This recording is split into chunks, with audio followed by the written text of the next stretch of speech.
President Trump says the next target for his crackdown on crime and illegal immigration is the city of Chicago. Speaking from the Oval Office, Trump praised the National Guard's efforts in D.C., saying that crime is way down due to the success. He explained that Chicago comes next, then New York City. Take a listen. So, I really am honored that the National Guard has done such an incredible job working with the police. And we haven't had to bring in the regular military, which we're willing to do. We have to. And after we do this, we'll go to another location and we'll make it safe also. We're going to make our country very safe. We're going to make our cities very, very safe. Chicago's a mess. You have an incompetent mayor, grossly incompetent. And we'll straighten that one out probably next. That'll be our next one after this. And it won't even be tough. And the people in Chicago, Mr. Vice President, are screaming for us to come. They're wearing red hats, just like this one. But they're wearing red hats. African-American ladies, beautiful ladies, are saying, please, President Trump, come to Chicago. Please. I did great with the black vote, as you know, and they want something to happen. So I think Chicago will be our next, and then we'll help with New York. And this right here is some of the video of the National Guard's involvement in Washington, D.C. The Pentagon confirming those troops will now be armed with guns as they patrol the streets of the nation's capital. Defense Secretary Pete Hegseth calling it, quote, common sense. And we do have this post right here that I want to pop up as he said that on social media hours ago, along with an article that said Secretary of Defense Hegseth authorizes National Guard troops to carry arms in D.C.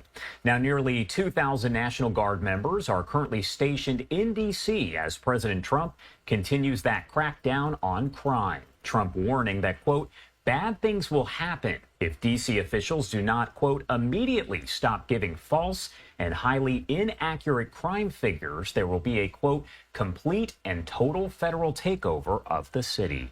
Want to pop this up on your screen right here as we do have more developments. The Pentagon confirming to Fox News that up to 1,700 National Guard troops will mobilize in 19 states in the coming weeks to help with the president's crime and immigration plans. Here is a look at those 19 states on your screen, and as you can see, they are scattered all over the map. All of this expected to run through mid-November, with Texas projected to have the most significant National Guard presence. As you can tell, there is so much to discuss here, so I do want to bring in an expert to help break it down. We do have Jeff Wenninger, a retired police lieutenant and the founder and CEO of Law Enforcement Consultants. Thank you so much for taking the time to be here with us today and help to break it all down. Thank you for having me. Of course. And first off, I do want to ask you overall, how unusual is it to see this level of military and law enforcement presence in a city like D.C. and what we could see happening in Chicago and New York City as well? Well, it's not unprecedented. We've seen it in the past, but it's generally because of a specific event or civil unrest or some type of a natural disaster. I saw it back in Los Angeles in 1992 when we had the Rodney King riots. We saw it with Katrina in 2005.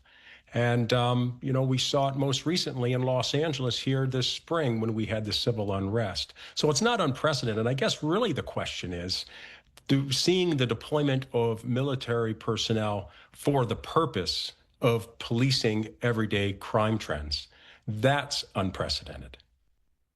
Do you think we are going to see, as we see the National Guard deployed to places like Chicago and New York City, do you think we're going to see kind of a similar situation to what we've seen there in D.C.? Will it look pretty much the same?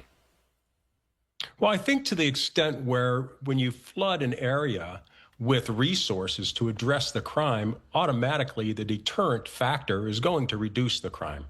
The key is, what is the long-term strategy to maintain a lower crime trends? That's the significant challenge for everything. And it's not a quick fix. When you're talking about crime, it's not a sprint, it's a marathon. So from a strategic standpoint, and developing objectives and strategies moving forward are going to be the key in being able to maintain lower crime trends. And on that same note, I did want to ask you, when you have such a visible show of law enforcement and military there on the streets, we saw the video just moments ago, how does that kind of impact crime overall? Does it have a real impact as you look down the line when you see all of these folks out there? Do criminals look and say, whoa, I'm going to step back because I see everyone there? Well, initially, in the area where the resources are being deployed, you're going to see an automatic, immediate reduction in crime.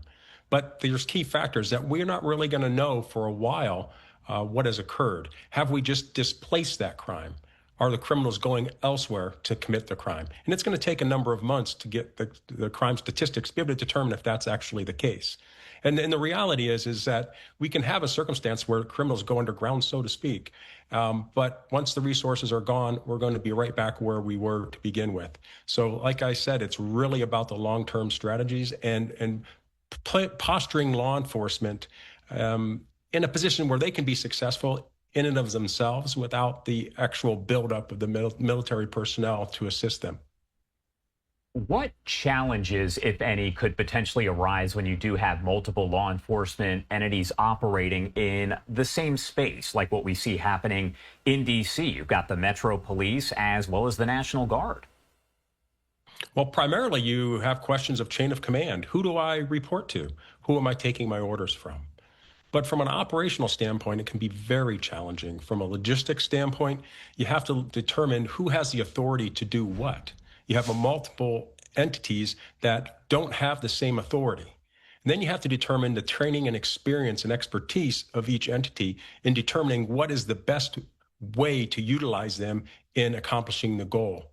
And then ultimately, it's about being effective with your communication, being able to communicate up and down the chain of command where people understand what the strategies, the objectives, and the tactics that are going to be used to address these circumstances. Now, the key here is having specific, measurable, attainable, realistic, and timely goals. And the measures of effectiveness over the time period after these deployments occur are really going to be the story that's going to be told. So for me personally, I'm holding judgment until some time passes to see how effective this actually is, because we don't want a short-term solution. We want a long-term solution.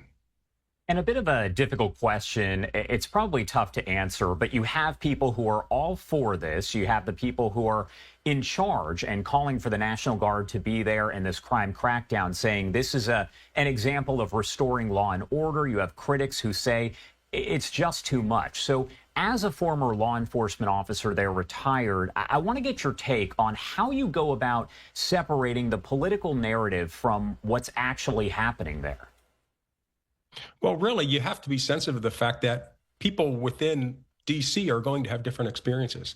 You have a population of just over 700,000 people, but the vast majority of the crime occurs in about 10% of the population. Wards 7 and 8 overwhelmingly are the most violent areas of the city, which need to be most significantly addressed, where you have to be surgical and specific in how you're going to address the violent crime trends. Because if you don't do that, then you're not going to be effective. So the reality is that the people that live in that area, where there's about 73,000 people, just over 10% of the population, is going to have a very different experience with this increased deployment of personnel, because it's going to be their communities are going to be policed, versus people that live elsewhere. Their experience is going to be different, where they're going to see objectively things are cleaner. There appears to be less crime, because it's not always about law enforcement. Can't just focus on crime itself and reducing crime. People have to feel that they're safe as well. So you have a bifurcated responsibility. And it's important that everybody within the community there, all 700,000 people, not only are living in a more safer environment, but that they feel safer. All right, Jeff Wenninger, thank you so much for taking the time to join us and help discuss all this further with your expertise. Anything else you want to add? Anything we missed before I let you go here? No, I just think that this is unprecedented times. We have a president that is not afraid to think outside the box and to implement strategies that are unique and things we haven't seen in the past. I just urge people to be patient and allow things to play out. And hopefully in the long run, we will see what it is we're trying to accomplish: a reduction in crime and safer cities for our people in these neighborhoods and people that work and live and play in these communities to be in. So that's what I'm hopeful and looking forward to. All right, Jeff, thank you again for taking the time to join us. We appreciate it. Thank you.